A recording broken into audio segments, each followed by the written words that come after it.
باشا السلام عليكم.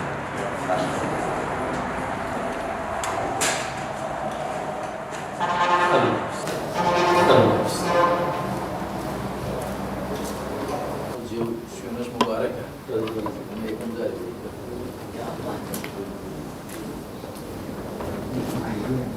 تغفيره الحمد لله. كان ملك الجمعي باطمان سركار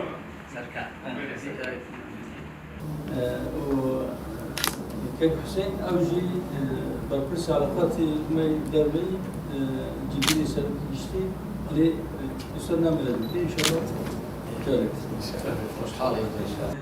بركز علاقاتي ما يدربي دكتور شادي كل منها برسي إعلامي مكتبة.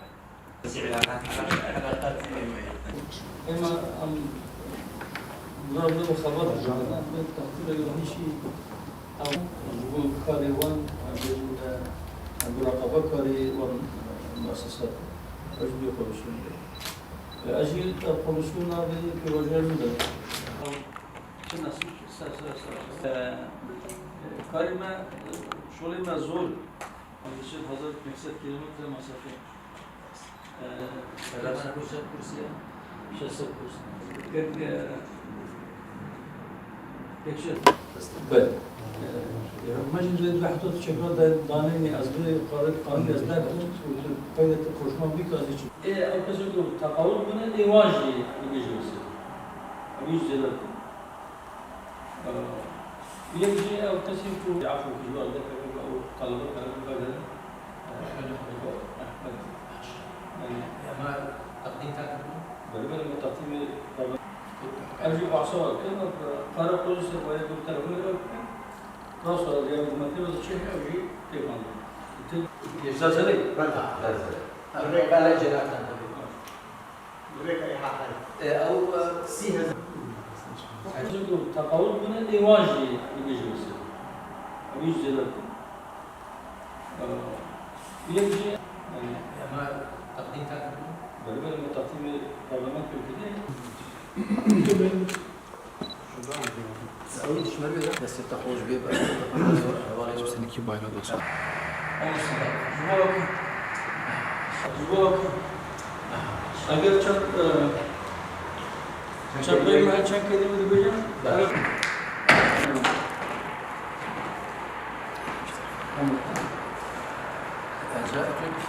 Değerli basın mensupları, bugün Irak Kürdistan Bölgesi Adalet Toplum Partisi Genel Başkanı Muhterem Ali Bapir'i genel merkezimizde ziyaret ettik.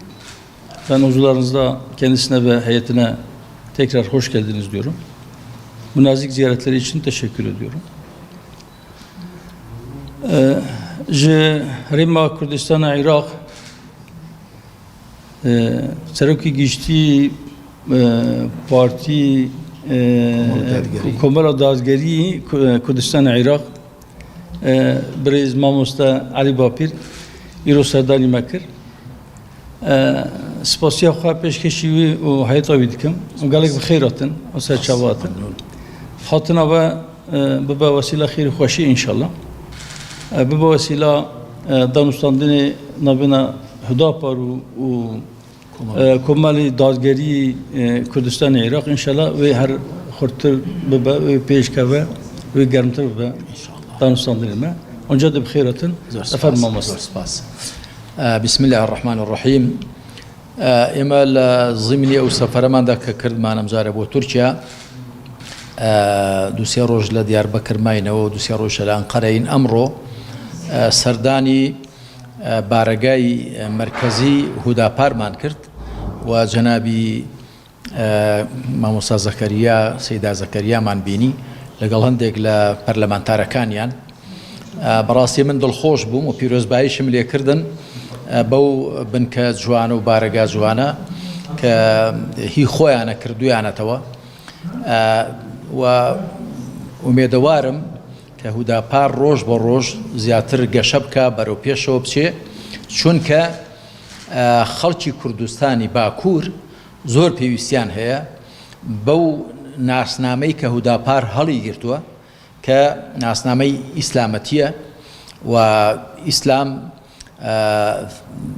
ئاین و مێژوو و کللتوری میلەتەکەمانە هەر بیرۆکەیەکی دیکە شتێکی غەریب و نامۆیە بە میلەتی کورد هیوادارم میلەتی کورد بە گشتی چ لەم بەشەی کوردستان باکووری کوردستان چ لە باشووری چ لە ڕۆژئاوای چ لە ڕۆژهەڵاتی زیاتر بگەڕێتەوە سەر ڕەسەنایەتی خۆی بێگومان گەڕانەوەی میلەتی کورد بۆ ڕەسەنایەتی ئیمانی و ئیسلامی خۆی فاکتەرێکی زۆر بەهێز و کاریگەر دەبێت بۆ زیاتر پەیدابوونی تەبایی و نەمانی ئەو دووبەرەکی و ناکۆچی کە ئێستا هەیە بەهۆی وەشاندنی تۆوی حیزبی لائیک و عەلمانی لە نێو میلەتەکەماندا هیوادارم کە پەیوەندی دووقۆڵی ئێمەش وەکو کۆمەڵی دادگەری و هوداپار ڕۆژ بە ڕۆژ بەرەو پێشەوە بچێ بەتەکید چ ئێمە چ ئەوان چ هەر لایەنێکی دیکەی ئیسلامی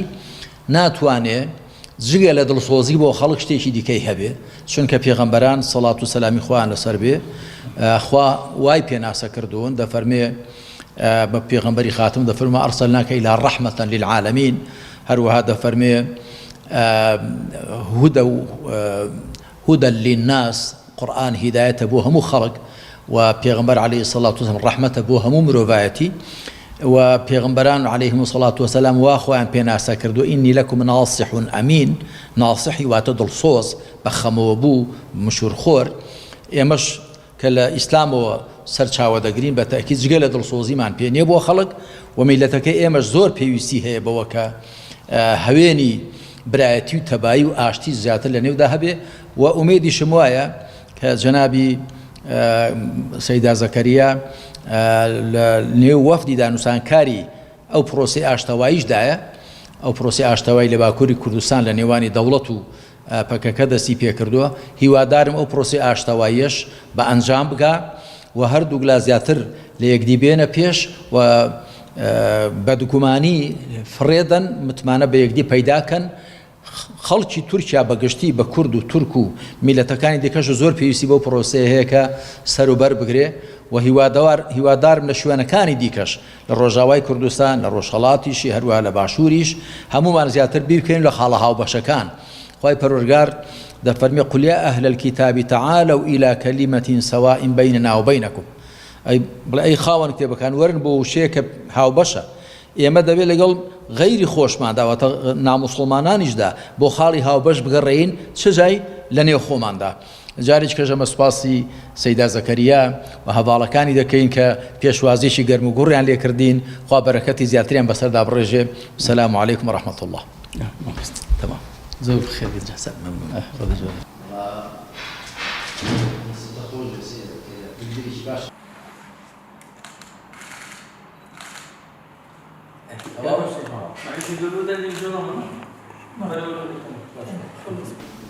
صفتك اللي رسم الله والنساء ولكن النبي شهد على بل وقت سيدنا على الصلاة والسلام